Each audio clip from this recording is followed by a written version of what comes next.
What we are teaching our children about addiction is absolutely ridiculous. Not only is it ridiculous, it's potentially very harmful and at the very, very least, completely useless. Now, I want to talk in this video about useless gambling advice and actually why it does more harm than good.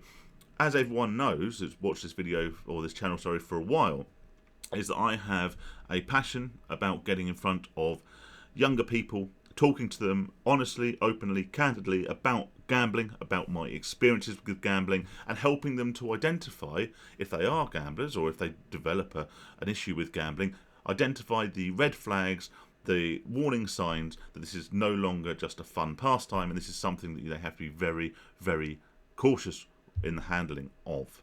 That's my goal. That's what I want to do, and that's where this channel ultimately is leading. And if you want to support me in doing that, then support the channel, like, subscribe, do that great stuff. There'll be a link to my Patreon in the description below. All right, but for now, that's the end of my self-promotion. I will say, hope you're keeping safe, hope you're keeping sane, as is traditional.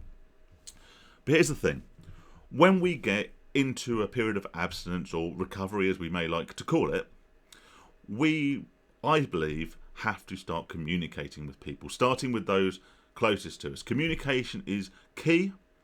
Firstly, because it has extra people looking out for you to ensure that you're not relapsing or lapsing. Also, in many respects, we owe explanations to those people closest to us, particularly if we are in a longer term romantic relationship or, cohabiting with people with whom we have sort of shared financial responsibility. But also communicating with people in the longer term will form a support network and have people there that you can talk to should urges arise, or if you do have a lapse or a relapse, you can then lean upon to get you back onto the right path. I've spoken before, when we communicate with people about our gambling addictions, when we come clean, so to speak, all right, we will have to show a certain element of patience with regards to some of the responses we get. When we speak to those people closest to us, particularly to those people we are responsible for or jointly responsible with in terms of, finances, or if we share a house or if we're married or whatever, we may be met with disappointment, sure, but sometimes anger and a complete lack, in many respects, of understanding about the addiction. And it isn't often the person, or ever the person we're speaking to's job, to understand the addiction, particularly as a lot of people may have no experience with gambling, no experience with gambling addiction or addiction in those people around them. They may not understand why we are behaving in such a destructive way, and we may be met with anger, and we need to accept that that is part and parcel of the coming clean process. And it's perfectly reasonable and justifiable for someone to whom you are supposed to be open and 100% honest with to be angry at the fact that you've been hiding something that has such an impact on them as well. But one of the other things we need to show patience with when we decide to start talking to people and forming the support group is that the advice we are likely to receive. When we speak to people, people are likely to be, if they are genuine friends or close family, they are likely to be wanting to support you. They are likely to have your best interests at heart. And there is a good chance that some of them will repeat and regurgitate advice that they've heard from third parties, maybe online, TV, whatever, about gambling recovery. Now, I had this experience actually when I went to gambling counselling. I'm going to make a secondary video about the advice I received at gambling counselling. But a lot of it I found to be fairly useless. They were repeating platitudes that I already knew, talking to me about some of the psychology that I already understood, and I had to sit there and patiently listen to this and nod your head because they were listening to me. And the same applies to anyone that you communicate with. If they want to offer advice and they mean it genuinely, it's because they want to help you, and you owe them the patience to listen to that advice, even if you then casually disregard it because you know that that's not actually going to be beneficial to you. It's important to show patience with that advice. The advice I have less patience for is the advice that we are feeding our young people. And this isn't just in schools, like I say, the people I want to get in front of and give a real open, honest, candid talk to about gambling and the experience of gambling and developing addiction and life after gambling. but also the advice we receive from our childhoods regards not just gambling, but all potentially harmful and addictive behaviours. And again, in the same way that a lot of this is well-meaning, sometimes it's incredibly poorly presented and poorly placed. The general concept from advice we receive about addiction from a younger age is pretty straightforward. If you don't do an activity, if you don't undertake a behaviour that is known to be addictive, then you will never become addicted to it. And yes, it is almost impossible to fault the logic that if we don't do something that's addictive, we're not going to become addicted to it. But that doesn't work, and it doesn't translate into real life, particularly when we're giving this information to people who are teenage, adolescent, around sort of time of puberty, and we are telling them that all these things that are forbidden, that are adult activities, that are borderline and sometimes across the line illegal, we're telling them, well, just don't do them, and they're not going to cause you any problems. Now, I think that these addictive behaviours, these potentially addictive behaviours, fall into probably three categories. All right? Now, we have the ones that we immediately think of: the drinking, the gambling, the smoking, those sorts of things. All right, the legal, but known to be physically or psychologically harmful and potentially addictive. Now, how effective is telling younger people not to drink, not to have a punt on the football? Smoking so much is sort of dying out a little bit, but telling young people, don't try these things that you've grown up watching other people do around you because you might get addicted. Well, it's completely pointless. And it's pointless for two reasons. Firstly, because they're adolescent, they're going to try them anyway in the vast majority of cases. And secondly, it actually plants a very dangerous seed that, well, these things are dangerous, and then they do them, and they don't get addicted, and they actually enjoy the process, and then suddenly they can disregard all the advice you've given them up to this point. There are the things we get told, another category, the things we're told not to do so much when we're younger. Things like computer games. We're told we only get X amount of time on a computer game because they're addictive. We're not given caffeine, mainly because it turns us into sort of slightly psychotic little buggers, but also because it's addictive. These seemingly harmless addictions, this category of seemingly harmless addiction, which we should restrict, because again, they're going to cause us problems in our life going forward. But again, we cannot live a life without all of these things. These will be things that we want to try. These will be things that we enjoy. They will be things that give our meaningless existence on this planet some sort of respite and pleasure. And then, of course, we've got the things at the other end of the spectrum. We've got the illegal things. Now, that could be, obviously recreational drugs. It could be, sex with prostitutes. It could be an addiction to, like a kleptomania, addiction to stealing stuff, right? All these things which are illegal, but also highly addictive. Now, this is where the thing comes in. Telling a kid that they want to play computer games is futile. You just have to monitor it and make sure they don't spend all of their time doing it.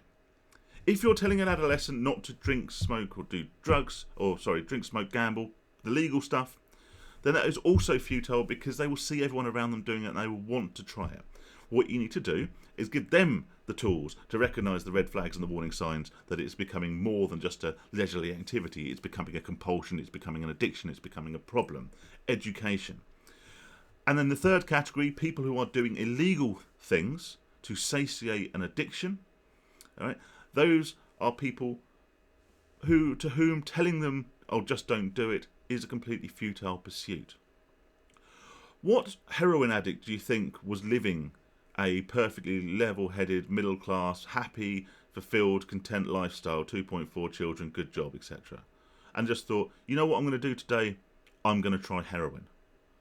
I can imagine very, very few indeed. Now, there is, of course, an argument that they start with the weaker drugs and move up and up and up.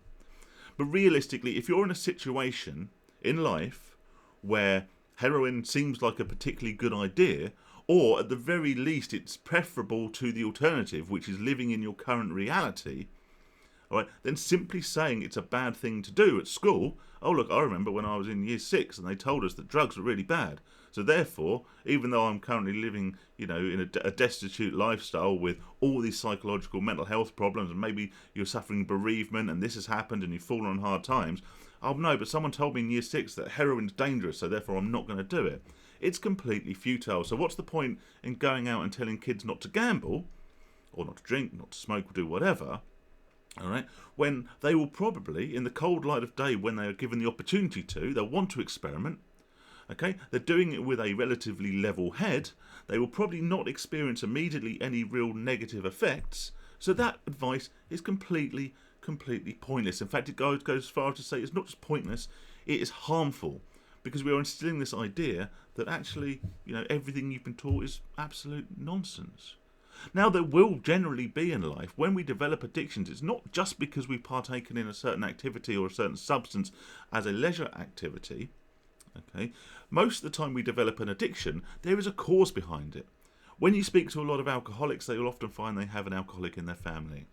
Or when they were growing up, they saw their parents using alcohol as a way to escape from the problems, or, mask the problems of their existence. They used it as a coping method.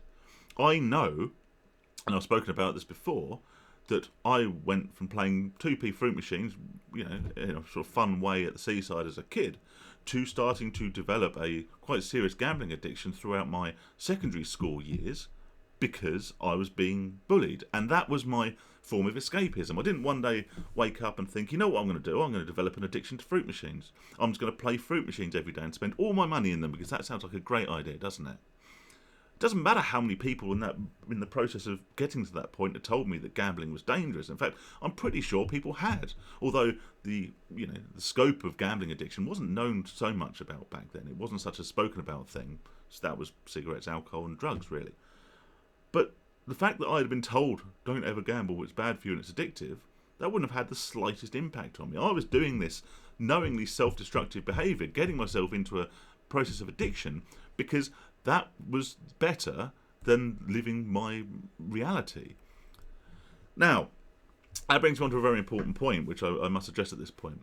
I can quite easily pinpoint places in my life that affected my addiction in a very highly negative way, that helped perpetuate my addiction, that exacerbated my levels of gambling.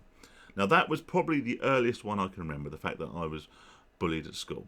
Okay, but there have been other points in my life, with everyone's life, all right, where we have challenges, difficulties, bereavement, whatever it is, all right, and that can easily lead to an exacerbation of your addictions.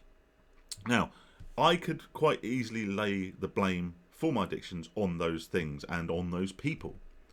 And if I'm looking for reasons why that gambling addiction developed, I can pinpoint those occasions and those people.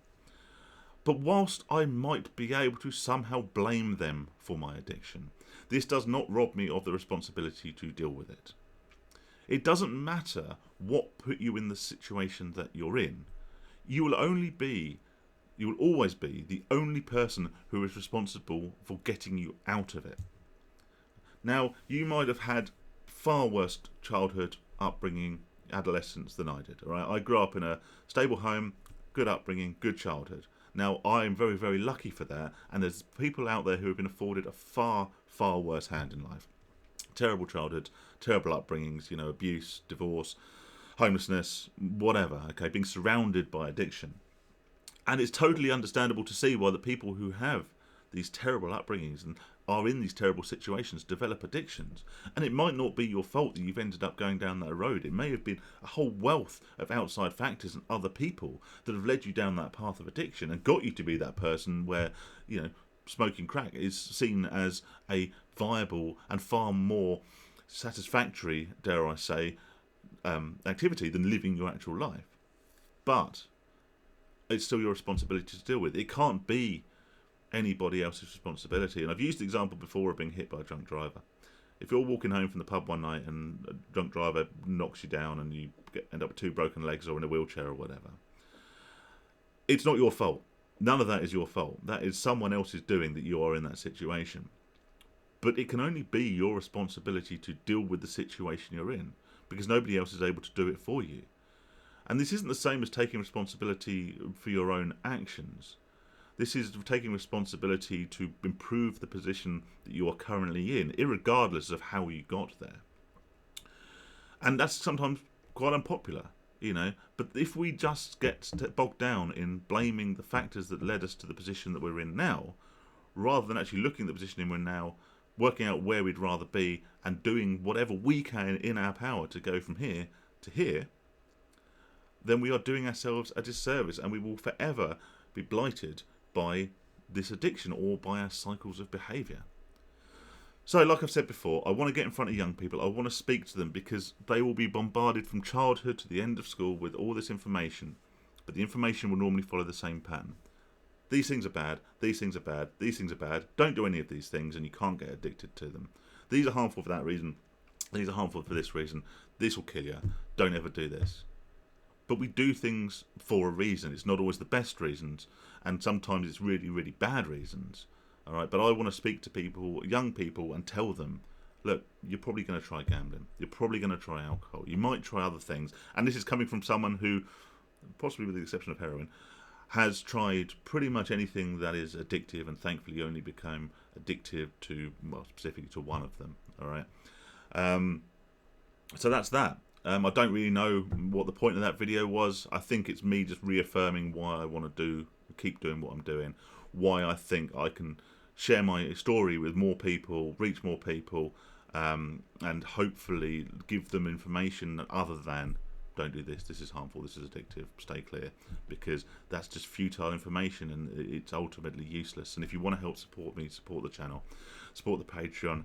I think I've come up with another idea of how I can get, if you want to support me, you can support me without it costing you anything. I appreciate we're in tricky financial times at the moment, and particularly if, like myself, you're currently paying off a load of gambling debt. So I'll probably come forward with a bit more information about that in the future. But for now, thanks for watching. Stay safe and stay sane. I'll speak to you all soon. All the best.